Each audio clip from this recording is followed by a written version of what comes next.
Hello नमस्कार दोस्तों।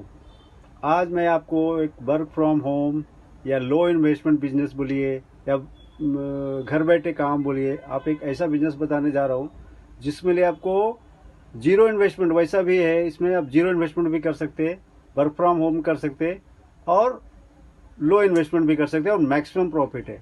एक ऐसा बिजनेस बताने जा रहा हूँ मैं। जो आप अभी देख रहे हैं मशीन सामने, वो सेल्फ इंकिंग मेकिंग स्टैम्प है, मशीन है ये। सेल्फ हैंगिंग रबर स्टैम्प बनते हैं इसमें। और ये जो है ये सादे रबर स्टैम्प बनते हैं, जिसको नायलॉन रबर स्टैम्प या पॉलीमर रबर स्टैम्प या लिक्विड रबर स्टैम्प ऐसा बोलते हैं, वो मशीन है।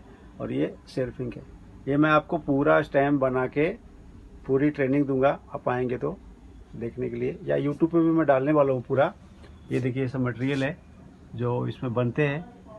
और मैं दोनों मशीन के अलग अलग है, एक सेल्फ इंक होता है, एक प्री इंक होता है, एक सादा होता है।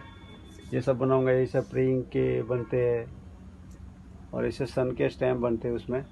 और ये सादे है और ये नायलॉन रबर स्टैम्प है। ये सब पूरा मटेरियल मिलेगा अपने पास और आपको सपोर्ट मिलेगा जब भी कुछ हुआ, जो भी आपको नीड चाहिए वो सब मिलेगा, जैसे पट्टी, नायलॉन हैंडल, ऐसे। और साथ में ना हम कंप्यूटर भी देते हैं, अगर आपको कंप्यूटर भी चाहिए तो अलग अलग रेंज के कंप्यूटर मेरे पास है। जैसा आपको जितने रेंज में चाहिए, 5,000 से 15